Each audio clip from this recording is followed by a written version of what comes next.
who has given his life to something bigger than oneself.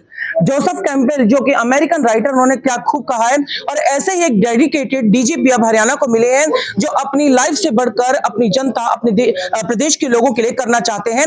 मददगार police के नाम पर उनका एक विजन जो तैयार कर रहे हैं, चाहे वो स्कूल के बच्चे हो, महिलाएं हो, बुजुर्ग हो, या फिर रात को यात्रा करने वाले यात्री हो, उन तमाम लोगों के लिए हरियाणा पुलिस कुछ नया करने वाली है और मदद के लिए तत्पर रहने वाली है।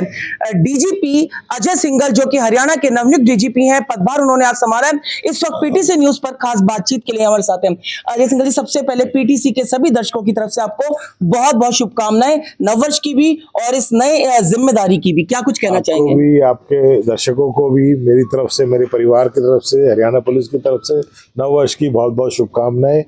आपका नया साल सुख समृद्धि लाए, आप सब लोग शांति से रहें। थैंक यू जी। आज जैसे आपने पदभार संभाला है, बहुत कुछ आपके दिमाग में विजन होगा कि मैंने अभी प्रदेश की जनता के लिए किया, क्योंकि काफी लंबे समय से आप अलग अलग डिपार्टमेंट्स में प्रमुखता से अपनी जिम्मेदारी निभाते रहे हैं, तो हमेशा सोच विचारते होंगे कि क्या कुछ नया हो सकता है प्रदेश में। हाँ, हर चीज़ पे हमने अपनी एक स्ट्रेटेजी बनाई है और उसको कार्यान्वित करना है। मेरी कल मुख्यमंत्री जी के साथ काफ़ी डिस्कशन हुई इसी बारे में। उन्होंने भी कुछ हमें प्रायोरिटीज़ दी हैं कि कैसे हमने crime and law and order पे हमने एक पूरा जोर शोर से अभियान चलाना है, तो सारी चीज़ें हम करेंगे। इसके अलावा जो कम्युनिटी पुलिसिंग है, लोगों से मिलना है, लोगों के हर वर्ग को टच करना है, उनके साथ कोऑपरेशन बढ़ाना है, वो सारा हमारा प्रायोरिटी में रहेगा। और ये जो जैसे मैंने आपको मददगार पुलिस के बारे में बताया, मे आई हेल्प यू के बारे में, वो एक स्कीम मेरे माइंड में काफ़ी सालों से है, तो हम उसको इम्प्लीमेंट करेंगे। हरियाणा में गैंगस्टर कल्चर है, उनका गैंगस्टरों का ग्लोरिफिकेशन है, वो कहीं ना कहीं युवाओं को प्रभावित करता है। ऐसे में बड़ी जिम्मेदारी पुलिस की भी होती है कि अगर उन्हें उनका सबक दिया जाए, सजा समय पे दी जाए, पकड़ा जाए, तो युवाओं में भी मैसेज आता है कि गैंगस्टर कल्चर जो ग्लोरिफिकेशन का नहीं है बल्कि ग्रे शेड्स भी हैं उसमें। बिल्कुल ठीक कह रहे हैं। ये जो कुछ सोशल मीडिया में है, कुछ यूट्यूब या कुछ चैनल्स हैं जो ऐसे सामाजिक आपराधिक तत्वों को ग्लोरीफाई करते हैं, कुछ गानों के माध्यम से, कुछ स्किट्स के माध्यम से, कुछ वहाँ पे फेसबुक पे अपनी अपनी स्टेटमेंट डाल के, वो बिल्कुल गलत है, वो मिसयूज़ है। वो हमने अलग अलग इनसे प्लेटफॉर्म पे इनके खिलाफ हमने एक्शन लिया, इनको बंद कराया है। तो ये ग्लोरिफिकेशन तो बिल्कुल बर्दाश्त नहीं होगा। और इसके अलावा भी हम इसमें डीप में जाएंगे।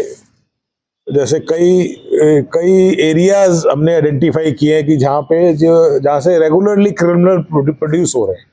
हम उस लेवल पर जाके देखेंगे भी ऐसा क्या है कि ये जो युवक है वो अपराध की तरफ अट्रैक्ट हो रहा है।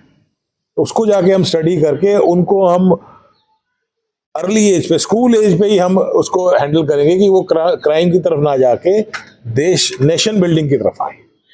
जैसे नई जिम्मेदारियां तो हैं ही, नई चुनौतियां। डीजीपी ओपी सिंह जो हैं, पूर्व के डीजीपी हैं, अब वो कई सारी उन्होंने मुहिम शुरू की थी, ऑपरेशन शुरू किए थे, और आप और वो तो साथ में 1992 बैच के एक साथ हैं और ट्रेनिंग और ड्रिल साथ में की है। किस तरह से आगे भी उनके साथ आपका समन्वय रहने वाला है? बिल्कुल, ओपी सिंह मेरे बड़े भाई की तरह हैं। उन्होंने काफ़ी अच्छा कार्य किया है और सबको पता ही है।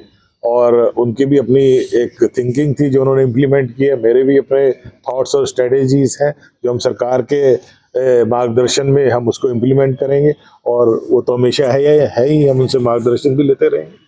जी बिल्कुल, ये हैं हमारे साथ अजय सिंघल जी, हरियाणा के नवनियुक्त डीजीपी। और आपको बता दें कि जिस तरह से नई चुनौतियां उनके सामने हैं, उसी को लेकर वो कहीं ना कहीं आत्मविश्वास से लबरेज नजर आ रहे हैं कि बहुत सारे लोगों के लिए, प्रदेश की जनता के लिए उनके दिमाग में कई विचार हैं, कई प्लान्स हैं जो कि वो क्रियान्वित करने वाले हैं। पंचकुला से मेरे सहयोगी अक्षय के साथ पीटीसी न्यूज के लिए मैं उमंग शरान।